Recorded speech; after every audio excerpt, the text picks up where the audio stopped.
तो दोस्तों welcome to my channel Mister Classes. DDU Gorakhpur university के बीएड सेकेंड सेमेस्टर का जो आपका पेपर कोड 106 है उसका मॉडल पेपर हम लोग आज 10 देखने वाले हैं। इसके पहले आप लोगों के 9 मॉडल कंप्लीट हो चुके हैं। 9 मॉडल पेपर आप लोग उसको ज़रूर देखें। और इम्पोर्टेंट बात यह है कि आपके पास अगर ये पेपर कोड 106 की बुक है तो आप लोग सबसे पहले लेसन वाइज इसको पढ़िए और जितने भी आपके MCQ कराए जा रहे हैं डेली उसको आप लोग हल करिए।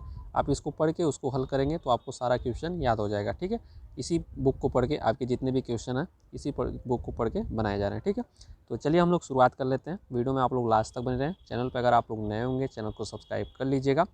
और जिन भी छात्रों को असाइनमेंट और प्रोजेक्ट चाहिए, लेसन प्लान चाहिए, तो आप लोगों को जो है एक नंबर दे रहा हूँ, इस पर आप व्हाट्सअप करके परचेज कर सकते हैं। ठीक है, 6289203942 इस पर आप लोग मैसेज करके आप लोग बात कर लीजिए। आप लोगों को परचेज कर लीजिए, यहाँ से आप लोगों को सारा असाइनमेंट फुल मिल जाएगा।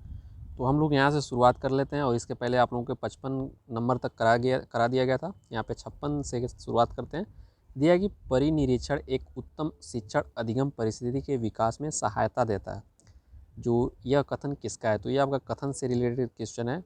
ठीक है, तो यह कथन आपका किम्बल का है। अगर आप लोग बुक पढ़ के इसको हल करेंगे तो आप लोगों को क्वेश्चन जो है याद होगा और समझ में भी आएगा।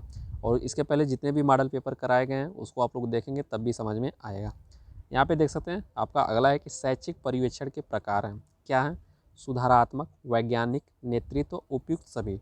तो शैक्षिक पर्यवेक्षण के प्रकार आपके सुधारात्मक, वैज्ञानिक, नेतृत्व यानी उपयुक्त सभी आपका ऑप्शन नंबर डी है जो करेक्ट हो जाएगा।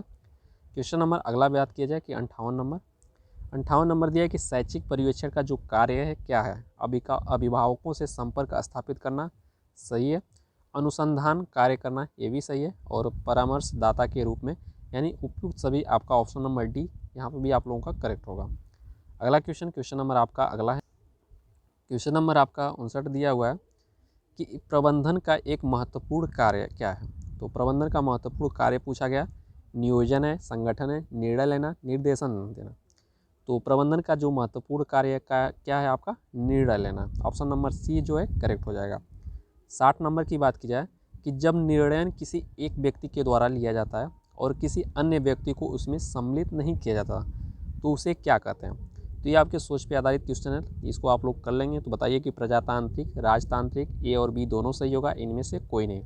यानी जब आप लोग निर्णय लेते हैं और उसमें किसी एक व्यक्ति द्वारा निर्णय लिया जाता है, जैसे कि आप लोग देखे होंगे कि राजा जो है अपना निर्णय कोई सुनाता है तो खुद जो है डिसीजन लेके अपना सुनाता है। और यहाँ पे जो आप देखेंगे कि प्रजा में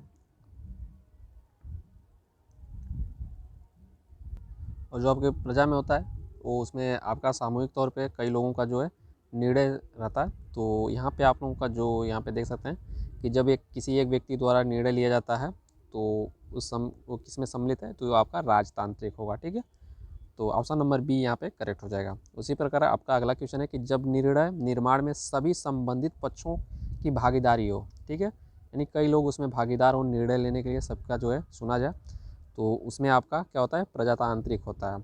ठीक है, तो इसका करेक्ट आंसर आपका ऑप्शन नंबर बी हो जाएगा 61 का। और अगला क्वेश्चन है, क्वेश्चन नंबर आपका 62 नंबर दिया है। इंपॉर्टेंट क्वेश्चन है कि टेलर ने जो निर्णय के कितने तत्व बताए हैं? तो 2, 4, 3, 5। तो टेलर ने आपके जो है निर्णय के कितने तत्व बताए? 3 बताए। कौन कौन से? मूल्य, तथ्य, निराधार, सूचना। ये आप लोग याद रखेंगे, इंपॉर्टेंट क्वेश्चन है। क्वेश्चन नंबर आपका अगला है।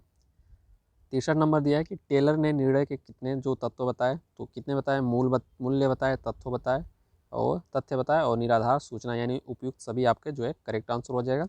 ये तीनों हैं, याद रखना आप लोग। और यहाँ पे अगला क्वेश्चन देख लेते हैं कि निर्णय निर्माण की तकनीकी है समस्या समाधान, डाल्टन विधि, मंथन, इनमें से कोई नहीं। तो निर्णय निर्माण की तकनीकी जो क्या है आपका, इसका जो करेक्ट आंसर है ऑप्शन नंबर बी सही हो जाएगा। और 65 नंबर देख लेते हैं कि निर्णय निर्माण को विभाजित किया जाता है। तो 65 बताइए कि निर्णय और निर्माण को विभाजित किया जाता है कितने भागों में? तो आपका हो जाएगा 2 भागों में। लेकिन वही टेलर के अनुसार पूछेगा तो 3 हो जाएगा। कौन कौन सा? आपका मूल्य, तथ्य, निराधार, सूचना। ये आप लोग ध्यान रखिएगा। अगर ऐसे ही सिंपल में पूछा जाए कि निर्णय निर्माण के कितने भागों में? 2 भागों में विभाजित किया गया और टेलर के अनुसार 3 भागों में विभाजित किया गया। और यहाँ पे देखेंगे 66 नंबर कि निर्णय निर्माण को हम 2 भागों में विभाजित किए हैं। तुरंत, दीर्घकालीन, ए और बी दोनों, मूल्य तथा तथ्य। तो आपका तुरंत और दीर्घकालीन 2 भागों में यही विभाजित किया गया, ठीक है, ए और बी, इसलिए आपका ऑप्शन नंबर सी है जो करेक्ट हो जाएगा। तो यहाँ पे आज हम लोग ज़्यादा क्वेश्चन नहीं है हमारे पास, तो यहाँ पे आप लोगों को जो है 12 क्वेश्चन लगभग हम लोग जानते हैं कि कराए गए हैं और 20 क्वेश्चन कराने को कहा गया था। तो अगले वीडियो में आप लोगों को 20 क्वेश्चन की जगह पे आप लोगों को 25 क्वेश्चन वहाँ पे करा दिया जाएगा। तो आशा करता हूँ आप लोगों को ये वीडियो पसंद आता होगा और सपोर्ट, लाइक, सब्सक्राइब जरूर कीजिएगा। और आगे हम लोग देखेंगे जो यूनिट मैं बताऊँगा कि लगभग आपके जो है सेकेंड यूनिट तक आपका जो है समाप्त हो चुका है 10 मॉडल पेपर में। आगे हम लोग थर्ड यूनिट देखने वाले हैं, तो आप लोग थर्ड यूनिट पढ़ के आइएगा, ठीक है। तो मिलेंगे हम लोग अगली वीडियो में। ओके दोस्तों, जय हिंद।